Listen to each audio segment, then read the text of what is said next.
Muy bien, Jonás. Jonás, todos conocemos el profeta Jonás como aquel los que hemos leído la historia cuando menos, como aquel que corrió en dirección opuesta, ¿verdad? Dirección opuesta a la que debía de haber ido. Recuerdo cuando yo era joven, hace algunas lunas, en la colonia en Mexicali, la tierra de Dios, en donde vive mi mamá, hay un parque. Y en ese parque hay una cancha de básquetbol. Y cada verano tenían un torneo de básquetbol ahí. Y invitábamos a las colonias de alrededor, la colonia Santa Teresa, la colonia Vallarta, la colonia Los Pinos, la colonia Progar, etcétera, etcétera. Les invitábamos a que trajeran equipos de diferentes categorías. Y había un equipo femenil que a mí me interesaba en aquel entonces, ¿verdad? Que se llamaban las Estrellas. ¿Sí? Y me acuerdo que todos estaban ahí alrededor en el centro y el árbitro estaba con el balón listo, ¿verdad? Para ponerlo en juego y aventó el balón hacia arriba y una de las estrellas agarró la pelota y empezó a botarla y empezó a correr hacia la canasta y de repente todo el mundo le empieza a gritar, ¡no, no! Pero ella no los escuchó con la emoción de haber alcanzado el balón y aventó la pelota y anotó 2 puntos para el equipo contrario. ¿Verdad? Tenía que haber corrido en cierto lugar, en cierta dirección, pero corrió en la dirección opuesta y anotó 2 puntos para el equipo contrario. ¿Verdad? Jonás es ese tipo de jugador, es ese tipo de profeta aquí al principio del juego. Porque el Señor le va a dar un claro mandamiento, le va a dar una indicación muy clara de lo que debe hacer. Y Jonás, en lugar de hacer lo que Dios le dice, va a ir en dirección opuesta. Ahora, Jonás podemos decir que fue llamado a ser un misionero.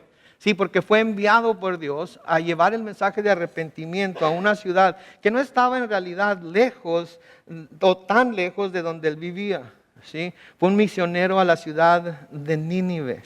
Y debió haber ido, si hubiera obedecido a Dios, debió haber ido a predicar arrepentimiento para un pueblo que en realidad era enemigo de su pueblo. ¿Sí? Eran enemigos de su pueblo, eran enemigos de su país. ¿Sí?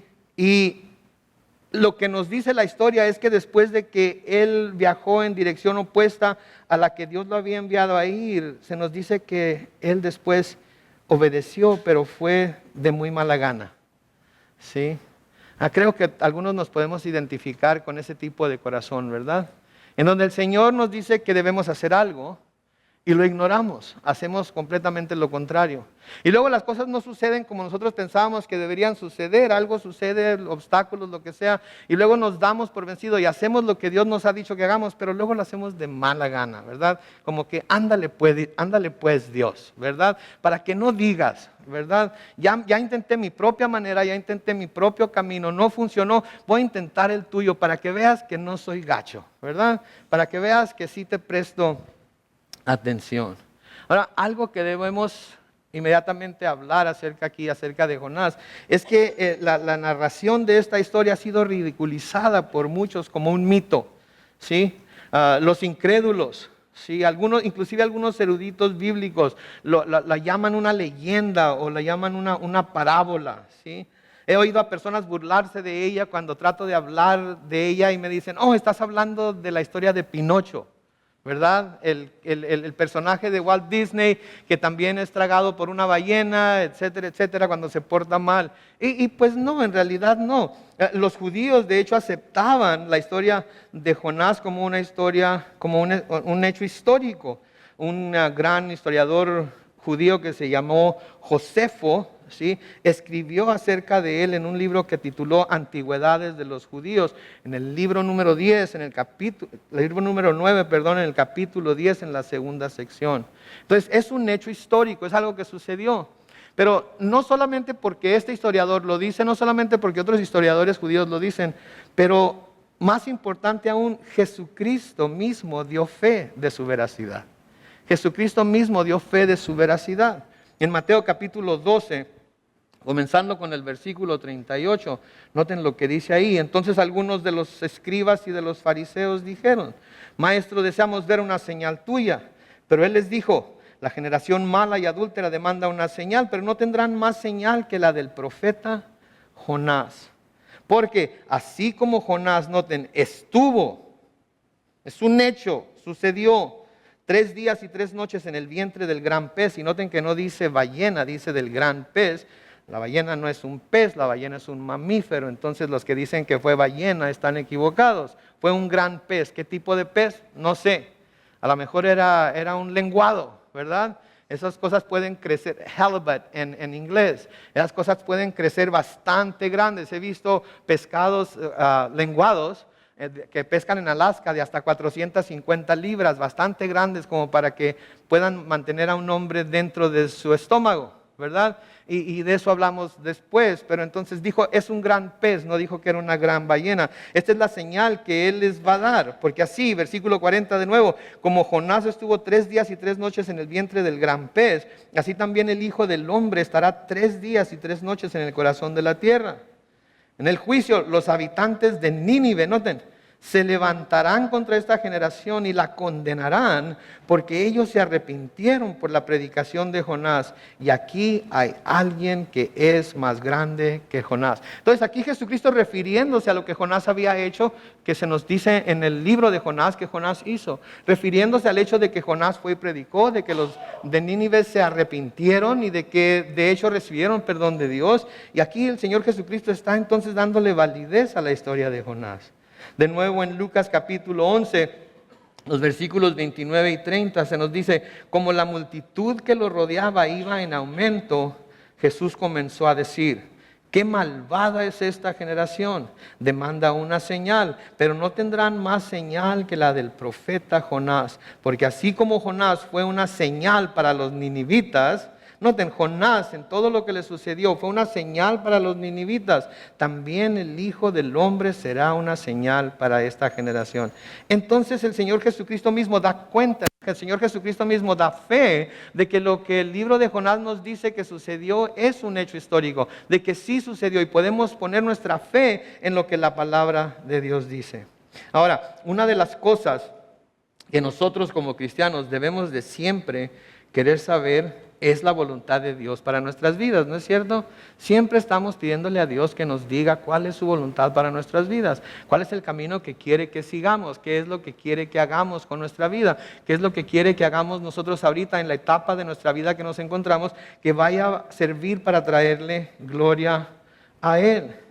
Pero a menudo Él nos hace saber con claridad lo que quiere que hagamos, pero, y si estoy mintiendo, díganme que soy un mentiroso, a menudo no hacemos lo que Dios nos dice que hagamos. ¿Sí?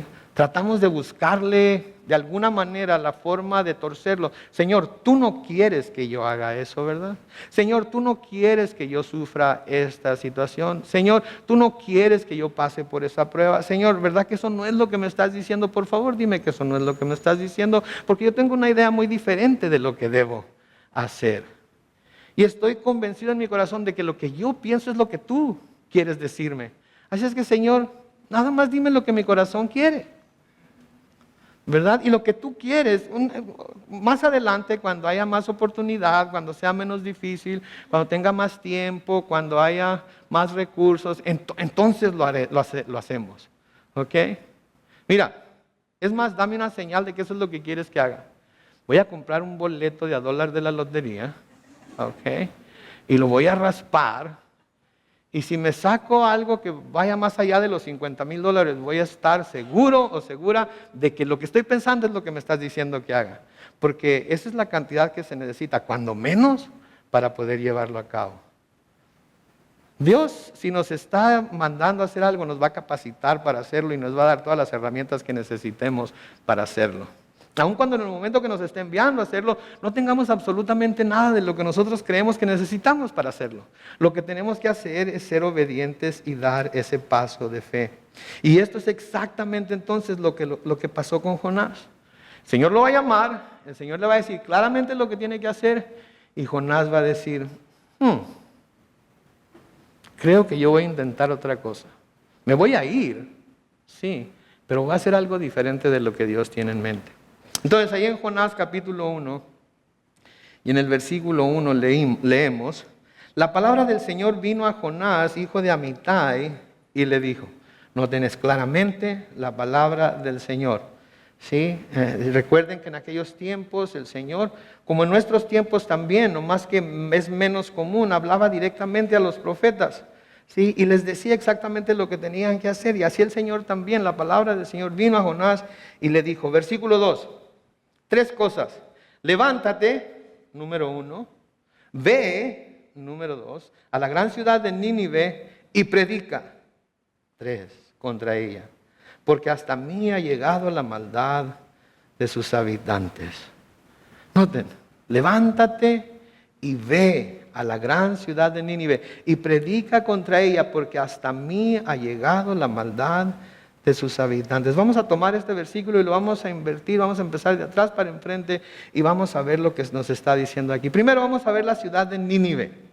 Si la ciudad de Nínive, así como lo llama una gran ciudad, era una ciudad muy grande. De hecho, era la capital del imperio de Asiria y era la ciudad más grande de su tiempo. Este es un hecho histórico, ¿sí? No era una ciudad como las ciudades de Israel, ¿sí? No era una ciudad que tuviera las mismas costumbres que Israel, era una ciudad que era mucho más grande que cualquier ciudad en Israel. Eran gente pagana, era gente que tenía sus propios dioses, era gente que no conocía al Dios de Israel.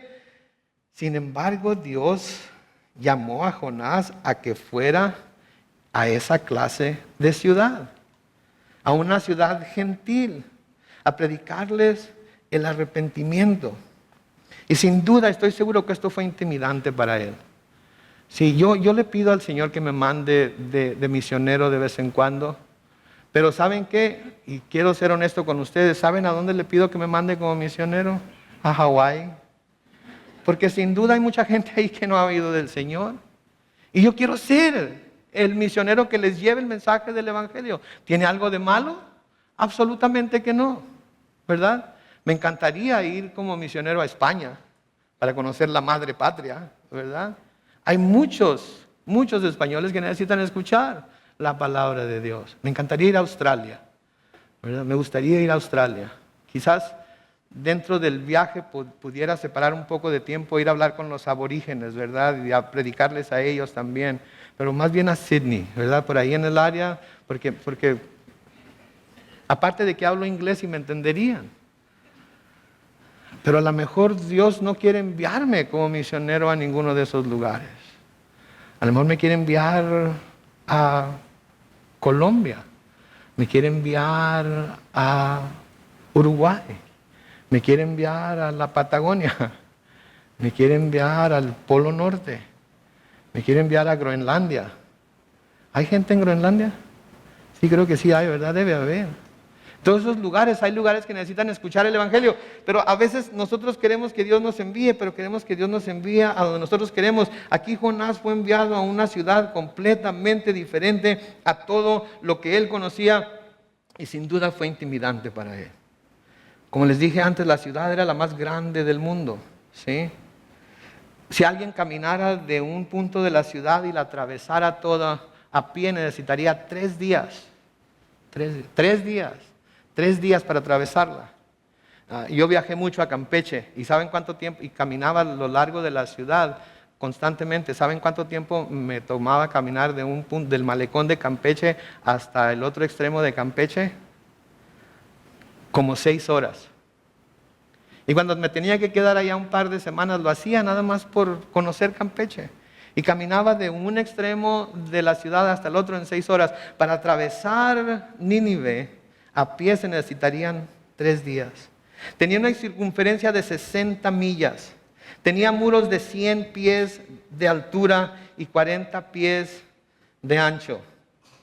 Como el que Trump quiere construir, ¿verdad? 100 pies de altura y 40 pies de alto. Cabrían 2 carros con 4 caballos cada uno al lado el uno del otro para poder defenderlo. Tenía 1200 torres a 200 pies de altura, ¿sí?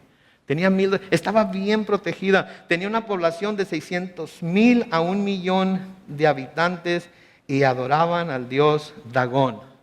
Era el dios pez. Tenía cara de angelito pero cola de pescado. Están muy jóvenes, no se acuerdan. Pero adoraban al dios Dagón. ¿sí? Parte hombre, parte pez. Ahora debemos notar aquí que la razón por la que el Señor estaba enviando al profeta Jonás a la ciudad, noten lo que dice ahí en el versículo 2, porque hasta mí ha llegado la maldad de sus habitantes. El Señor le está diciendo a Jonás, ¿sabes qué? Estoy constantemente viendo la maldad de los habitantes de Nínive. Estoy constantemente viendo las cosas que están haciendo. Estoy constantemente viendo en realidad lo ruin que son, lo malvado que son. Y ya estoy, como diría mi mamá, hasta el copete. Ya no aguanto más. Ahora, si yo fuera Dios y conociera una raza como esta, mi primera opción sería darles cuello a todos, ¿no es cierto? Exterminarlos, acabar con ellos. Digo, ¿para qué sirven? Están llenos de maldad, están llenos de malicia, están llenos de toda cosa fea. Yo acabaría si yo fuera Dios. Gracias a Dios que no soy Dios, ¿verdad? Pero noten, Dios envía a Jonás a predicarles, a advertirles, a decirles que se arrepientan. El profeta Nahum nos habla un poco acerca de estos ninivitas y de la ciudad de Nínive. Nahum capítulo 3, comenzando con el versículo 1. Y noten lo que dice: ay de ti, ciudad sanguinaria, rebosando estás de mentira y de rapiña, pero no renuncias al pillaje. Chasquido de látigos, fragor de ruedas, galope de caballos, estridencia de carruajes y carga de caballería. Brillan las espadas, centellean las lanzas. Escuchen esto, son muchos los caídos, abundan los cadáveres. No es posible contar los cuerpos inertes con los que todo el mundo tropieza. Esta era la clase de gente que eran los ninivitas. Y aquí Dios, a través del profeta Nahum, está dando una idea de lo que ellos hacían. Y noten que dice que la gente se tropezaba con tanto cadáver que dejaban en la calle, después de pasar arrasando con todo. ¿Sí? Eran un pueblo cruel, eran un pueblo malvado. Llegaban a las ciudades que sitiaban y derribaban sus muros con grandes baterías. Les gustaba cortarle la cabeza a los soldados enemigos que capturaban y hacían montones de cabezas en los muros de las ciudades. ¿Sí? Algunos clavaban los cuerpos de los decapitados sobre los muros de la ciudad que habían conquistado, que quedaban todavía. ¿Sí? Una de las formas preferidas que tenían para castigar a sus víctimas era despellejarlos vivos. Despellejarlos vivos, quitarles el pellejo como si fueran animales, despellejarlos vivos. Y a las personas que se llevaban prisioneras al exilio les encajaban un garfio en los labios, les ponían una cadena, los ponían en línea y para asegurarse de que el castigo era feo, les sacaban los ojos. Ahora imagínense que le ponen un garfio a usted en el labio, una cadena, y van jalándolo y el que viene atrás de usted se viene muriendo y se cae. ¿Alguna vez le han jalado un arete? Ouch, ¿verdad? Se imagina un garfio en el labio. Esta era la clase de gente a quien Dios estaba mandando a su profeta a predicarles el arrepentimiento. Dios había visto la maldad que se practicaba en esta ciudad. Dios había visto todo lo que ellos hacían. Sí. Yo creo que podemos estar de acuerdo en que nuestro mundo es igual de malvado, si no peor, ¿no es cierto? Vemos lo que está pasando en esa misma área del mundo ahorita mismo, ¿verdad? Con ISIS y todo lo que está sucediendo en Siria, en Irak, todo ello. Vemos esto y decimos, ay, qué feo, pero está pasando en nuestros tiempos. Está pasando en clínicas de aquí en Estados Unidos, de Planned Parenthood y otros hospitales en donde seres humanos están siendo destrozados, quemados con soluciones salinas, descuartizados, echados a la basura. Dios veía las maldades de los asirios. Sí, Dios veía la maldad que ellos practicaban. Y saben que tenemos que recordar que nada de la maldad del hombre se puede esconder de Dios. Él lo ve todo, pero por su compasión decide advertir al hombre acerca de su juicio divino. ¿Saben qué es fácil? Es fácil imaginarnos a estas personas y lo que hacían y decir, ay Señor, ¿cómo puedes perdonar tanto? ¿Cómo puedes ser tan compasivo? ¿Cómo puedes tener tanta gracia? Pero saben que quizás nosotros no lleguemos al límite, no lleguemos al grado que se describe aquí, pero nosotros también pecamos contra Dios, ¿verdad? Y cuando pedimos juicio para ellos, tenemos que darnos cuenta que el mismo Dios que los va a juzgar a ellos pudiera juzgarnos a nosotros también. Nadie estamos exentos de pecar. Digo, si hay alguien aquí que no ha pecado, inclusive el día de hoy de alguna manera, en pensamiento o en palabra o en comisión u omisión, por favor póngase de pie y díganos cómo lo hizo. Yo sé, y si yo pudiera sentarme aquí con ustedes para significar de que yo también ya pequé el día de hoy, lo haría. Porque cuando pedimos juicio para el pecador, estamos pidiendo juicio para todo pecador. Porque Dios ve toda la maldad. No importa a qué grado llegue esa maldad o no llegue a esa maldad. Entonces Dios veía las maldades de los asirios. Y Él ve la maldad en nuestras ciudades hoy. Él ve la maldad en nuestros hogares hoy. Él ve la maldad en nuestras vidas hoy. Él ve la maldad en nuestros corazones. ¿Sí? Y gracias a Dios que venimos a lugares como este y escuchamos la predicación de la palabra y se nos recuerda que podemos volver al Señor y confesarle nuestros pecados y saber que Él es fiel y justo para perdonarnos nuestros pecados y limpiarnos de toda maldad. No le hace que tanta maldad sea. Dios, de la misma manera que envió a Jonás a Nínive, Dios nos ha puesto a nosotros en los lugares en donde nosotros nos desenvolvemos, en los lugares donde nosotros trabajamos, vamos a la escuela, compramos gasolina, compramos mandado, compramos alimentos. Nos ha puesto en esos lugares para que nosotros también prediquemos a los pecadores no arrepentidos el arrepentimiento y la salvación en Cristo. ¿Sí? Esa es nuestra tarea. Esa es nuestra comisión. Eso es lo que nosotros debemos estar haciendo diariamente, porque saben que estoy seguro que todos nosotros diariamente nos encontramos con gente pecadora no arrepentida. ¿Escucharon lo que dije? Gente pecadora no arrepentida. Y nuestra comisión es predicarles el evangelio, predicarles el arrepentimiento. Él quiere que prediquemos el perdón de pecados en Jesucristo, Señor nuestro.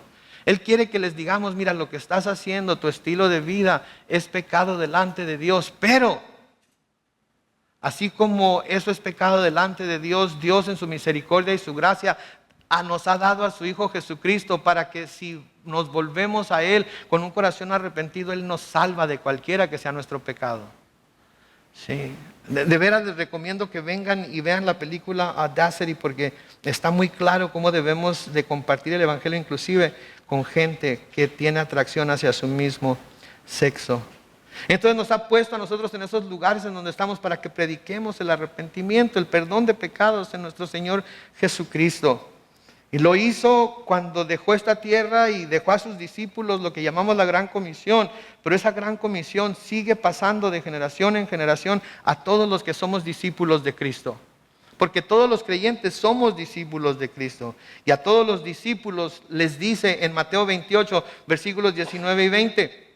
Por tanto, vayan y hagan discípulos, noten, en todas las naciones. Estados Unidos es una nación. Entonces es parte de esas naciones, ¿verdad? ¿Cuántos estamos en Estados Unidos? Pues todos, ¿verdad? Obviamente aquí estamos, ¿verdad? California es parte de Estados Unidos, Chula Vista es parte de California, así sucesivamente. Entonces debemos ir a predicar el evangelio, haciendo discípulos en todas las naciones, bautizándolos en el nombre del Padre y del Hijo y del Espíritu Santo. Enséñenles a cumplir todas las cosas que les he mandado y yo estaré con ustedes todos los días hasta el fin del mundo. Y el pueblo de Dios dice, Amén. Esto se le llama la gran comisión y noten, no es, y muchos lo han dicho y yo sé que lo han escuchado antes, no es la gran sugerencia, es la gran comisión. El significado de comisión es una orden o facultad que alguien da por escrito a otra persona para que ejecute algún encargo o atienda en algún negocio. Es una orden entonces que nos ha dado el Señor Jesucristo y nos ha dado también la facultad para llevarla a cabo por medio de su Espíritu Santo y nos está mandando a que lo hagamos independientemente de cómo nosotros nos sintamos. Así como mandó a Jonás a Nínive, a una ciudad tan diferente a la que él estaba acostumbrado y a un pueblo tan malvado como el que era, el que vivía ahí, así nosotros también hemos sido enviados en donde nosotros estamos a predicar el Evangelio. Como a Jonás, entonces el Señor nos dejó dicho que debíamos hacer esto, no cuando fuera conveniente para nosotros, no si era fácil para nosotros, no si nos parecía bien a nosotros, no si encontrábamos el tiempo para hacerlo, porque Pablo le dice a Timoteo que predique cuando, a tiempo y fuera de tiempo. ¿Qué tiempo queda? Ninguno. Sí, nuestra vida debe de predicar, sí, nuestra vida debe ser un ejemplo, pero acuérdense, se les llaman las buenas nuevas o noticias. Se tienen que pregonar, se tienen que predicar. ¿A cuántos les gusta ver las noticias en la televisión? Ok, ¿se imaginan si las personas que presentan las noticias en la televisión las actuaran en vez de leer la noticia? ¿Cómo iban a saber qué está sucediendo? Está ahí los dos periodistas y se están haciendo señas y están actuando las noticias en lugar de leerlas. ¿Cuándo se iban a dar cuenta de lo que está sucediendo a su alrededor? Nunca, nunca. Así de la misma manera, sí es bueno actuar el Evangelio, sí es bueno comportarnos de acuerdo a lo que la palabra de Dios dice, pero también es necesario que lo hablemos, porque las noticias se dan al hablarlas. Qué bueno que se están portando bien, qué bueno que están honrando a Dios con su vida, qué bueno que están siendo ejemplos. Gloria a Dios, me alegro, me gozo con ustedes. Pero tenemos que hablar también, ¿sí? ¿Por qué? Porque necesitamos que el hombre se acerque a Dios. Necesitamos que el hombre se acerque a Dios, necesitamos que el hombre sea transformado por Dios, necesitamos que el corazón del hombre sea cambiado por Dios, para que las maldades y lo que vemos en nuestro mundo que se está llevando a cabo mengüe y la justicia de Dios crezca y se manifieste en este mundo. Si es necesario que el hombre nazca de nuevo, la única manera que pueden hacer de nuevo es invocando el nombre de nuestro Señor Jesucristo. Pero ¿saben qué nos dice Pablo acerca de ello? En Romanos capítulo 10, en el versículo 14 y siguientes dice, ahora bien, ¿cómo invocarán aquel en el cual no han creído? ¿Y cómo creerán en aquel de quien no han oído? ¿Y cómo oirán si no hay quien les predique?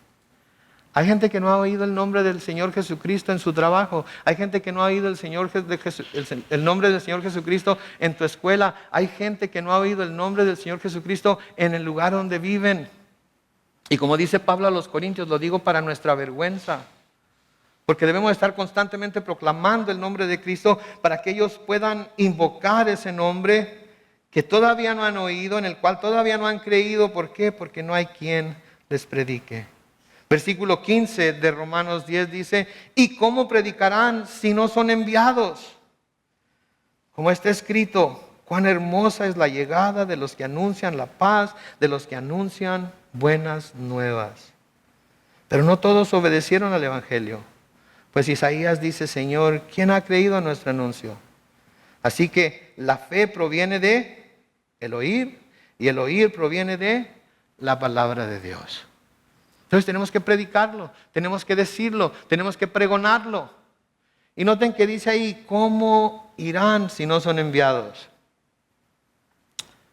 ¿Saben qué? Decidieron hacerle caso a Dios y venir a la iglesia hoy. Y hoy el Señor, a través de su palabra, ¿saben qué está haciendo con todos nosotros? Nos está enviando. Y ahora la pelota está en nuestra posesión y tenemos que decidir si vamos a correr y anotar para el equipo de Dios o vamos a correr en dirección opuesta y anotar para el contrincante. Yo no puedo hacer nada para obligarlos. Yo no puedo hacer nada para que lo hagan. Yo lo único que debo hacer y lo que puedo hacer es decirles, esto es lo que la palabra de Dios dice a su iglesia hoy. Y ustedes tienen que determinar si van a correr en la dirección correcta o en la dirección equivocada. Yo no puedo hacer nada. Entonces la fe proviene del oír. El oír proviene de la palabra de Dios. ¿Y en dónde está guardada la palabra de Dios? En nuestros corazones. ¿Quién tiene la palabra de Dios? Su pueblo tiene la palabra de Dios. Y su pueblo debe llevar la palabra de Dios a los que no creen para que escuchen y ellos decidan si se van a acercar a Dios o no. Ahora, no podemos dejar de señalar aquí que aunque la maldad de los asirios era mucha, aún así Dios envía a un profeta para que les advierta de la destrucción de la que serán objetos si no se arrepienten. Hemos visto la maldad de los ninivitas, hemos visto la maldad de los que vivían en esa ciudad, hemos visto la maldad de los asirios, pero aun cuando la maldad era tan grande, de todas maneras, Dios les envía a un profeta para que les advierta de lo que va a pasar. Saben que hay mucha gente que dice, no, a mí no me gusta el Dios del Antiguo Testamento. El Dios del Antiguo Testamento es un juez. El Dios del Antiguo Testamento es un verdugo. El Dios del Antiguo Testamento nada más está castigando. El Dios del Antiguo Testamento es un Dios de muerte. Yo no veo a un Dios así aquí en este pasaje de Jonás. Yo veo a un Dios lleno de gracia. Yo veo a un Dios lleno de misericordia. Yo veo a un Dios lleno de compasión, que aun cuando ve la maldad de este pueblo, de todas maneras quiere que se arrepientan. De todas maneras busca que ellos se den cuenta de lo malo que están haciendo para que se vuelvan a Él y no los tenga que destruir.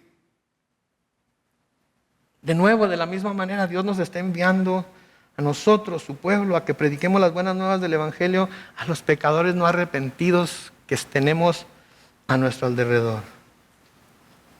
Pero ¿saben qué hace Dios también? Dios también atrae a pecadores no arrepentidos a la iglesia para que oigan las buenas nuevas predicadas y tengan la oportunidad de aceptar su perdón y misericordia.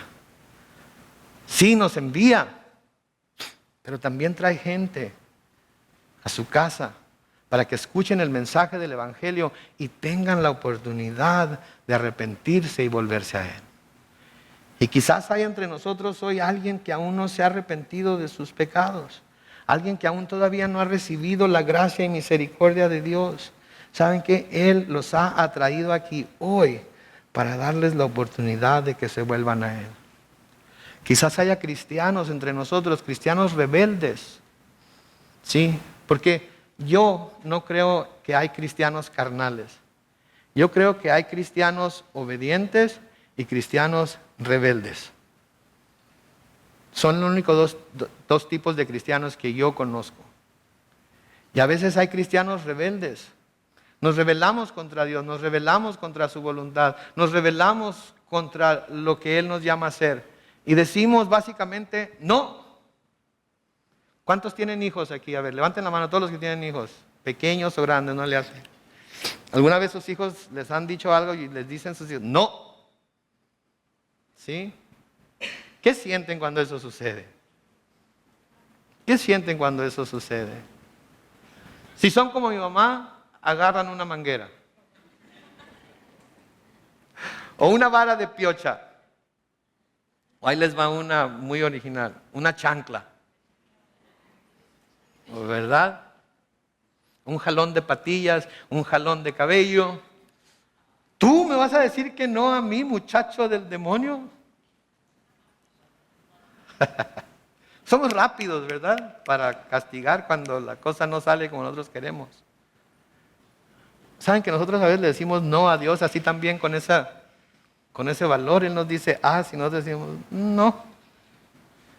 ¿Y qué hace Dios con nosotros?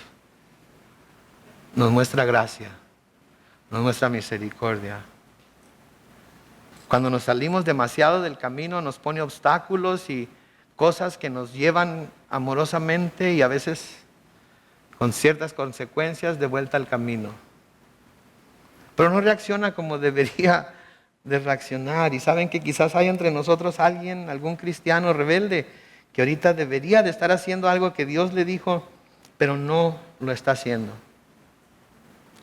Y Dios lo ha traído aquí, para que escuche esto, para que se dé cuenta de la situación tan precaria en la que se encuentra, para que se dé cuenta que no es la solución a lo que está pasando en su vida alejarse de Dios, sino acercarse más a Dios, ir a Él, confesar su pecado, porque de nuevo Él es fiel y justo para perdonar su pecado y limpiarlo de toda maldad.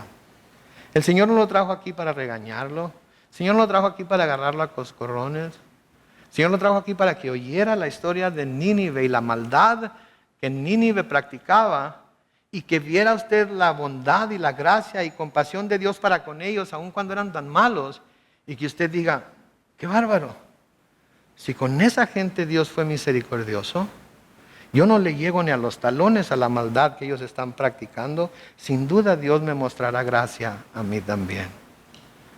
¿Y saben qué? Esa es la verdad de las cosas. Dios quiere de nuevo llenarlo de su gracia, mostrarle su misericordia, darle su perdón. Yo sé que me oyen hablar y algunos que están en esa situación dicen, ay, para esto vine, para que me dieran otro jalón de orejas, para que me pusieran otra regañada. ¿Saben qué es una señal de un corazón rebelde? Porque debería decir, Señor, ¿a esto me trajiste? ¿Para escuchar acerca de tu gracia otra vez? ¿Para escuchar acerca de tu misericordia? ¿Para escuchar acerca de tu compasión? Gracias, Señor. Gracias. ¿Y saben por qué? ¿Saben por qué Dios envió a Jonás? ¿Y saben por qué Dios los trajo aquí? ¿Saben por qué Dios nos quiere constantemente recordar de su misericordia? Porque no es el deseo de Dios que nadie se pierda. Dios no quiere castigar a nadie. Dios no está buscando a ver quién se porta mal. Dios no es Santa Claus, ¿ok? Dios no anda viendo a ver quién se porta bien y quién se porta mal, para que a los que se portan mal les dé un buen regalo en Navidad. A los que se portan bien les dé un buen regalo en Navidad, y a los que se portan mal, según la tradición estadounidense, les va a dar un carbón nada más, un pedazo de carbón. Sí. Dios no es así. Dios anda buscando a ver quién quiere acercarse a Él con un corazón arrepentido, contrito y humillado, para espléndidamente darles su gracia y misericordia, porque Él no quiere que nadie se pierda. Noten en Ezequiel capítulo 18, versículos 21 al 23, profeta Ezequiel escribe, Ezequiel 18, 21 al 23, pero si el malvado da la espalda o se arrepiente a todos los pecados que cometió y cumple todos mis estatutos y actúa con apego al derecho y la justicia, no morirá, sino que vivirá. No le será tomada en cuenta, noten por favor esas palabras, no le será tomada en cuenta ninguna de sus transgresiones que haya cometido, sino que vivirá por actuar con justicia. Versículo 23 dice, ¿acaso me es placentero, Dios haciendo la pregunta aquí, que el malvado muera? Noten el corazón de Dios, más bien quiero que se aparte de su maldad y que viva. Eso es lo que Dios quiere. Dios no está allá arriba en el cielo. Ya está llegando el día. Va a llegar el fin del mundo. Me voy a traer a mis hijos, me voy a traer a mi iglesia al cielo, y todos los que se queden, ay, nanitas, no saben ni lo que les espera. Ay, por favor, que ya llegue. Dios no está así. Dios está extendiendo sus brazos y está diciendo, pecadores, vuelvan a mí, vengan a mí, arrepiéntanse, dejen sus malos caminos, vuélvanse, dense la vuelta. ¿Sí? Denle la espalda a los pecados que han estado cometiendo y vuélvanse a mí, porque quiero que se arrepientan, quiero que se aparten de su maldad y vivan.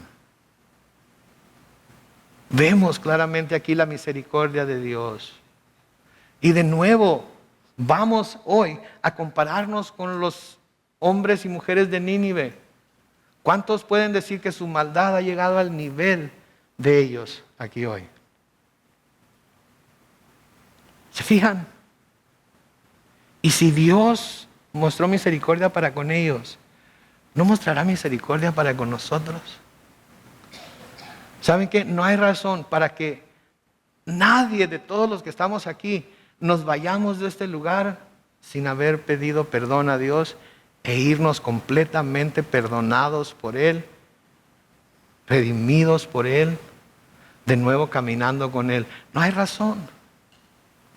Lo único que va a causar eso es un corazón endurecido. Es un corazón que no está dispuesto a ver la misericordia de Dios, que no reconoce que es su bondad la que nos está llevando al arrepentimiento, que no reconoce que es su misericordia la que nos está llamando ahorita a que caigamos postrados delante de Él y digamos, Señor, perdóname. Señor, perdóname. A través de las escrituras del profeta Isaías, el Señor dice en Isaías 1:18, vengan, ahora, hoy, ahorita, vengan ahora y pongamos las cosas en claro, tú y yo. ¿Verdad? A veces les decimos a nuestros amigos, tú y yo, vente, vamos a platicar, vamos a hablar de lo que ha estado sucediendo. Los esposos y las esposas, vente, vamos a sentarnos, vamos a platicar, porque tenemos que arreglar esto, ya no puede seguir así. ¿Verdad? El Señor aquí está diciendo, vengan, vamos a aclarar las cosas. ¿Cuál va a ser el resultado de ello? Si sus pecados son como la grana, se pondrán blancos como la nieve. Si son rojos como el carmesí, se pondrán como la lana.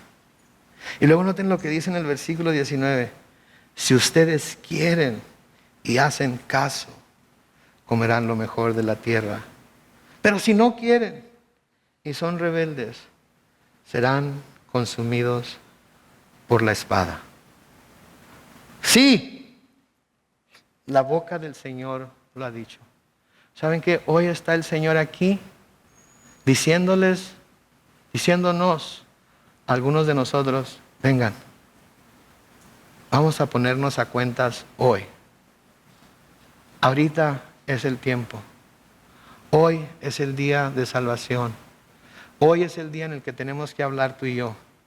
Ya no pueden seguir las cosas así. Ya no puedo seguir ya no puedo soportar viéndote sufrir, viéndote con esa carga, verte tratar de llevar tú solo, tú sola, esa culpa. Y ya no soporto verte así, ven. Vamos a ponernos a cuentas. Te he estado buscando todo este tiempo. He estado queriendo hablarte todo este tiempo. Y yo sé que has escuchado mi voz. Pero hasta aquí no has querido, te has rebelado. Hoy yo te traje aquí. Hoy mi espíritu dirigió tus pasos a este lugar. Y tú sabes de lo que estoy hablando. Tú sabes la rebeldía a la que me refiero. Tú sabes el pecado que has estado cometiendo. Tú y yo lo sabemos. Y yo no le voy a decir a nadie. Tú lo conoces. Ven, pongámonos a cuentas. Yo te voy a hacer blanco como la nieve. Yo te voy a hacer blanco como la lana. Pero ven. Ven. Oremos.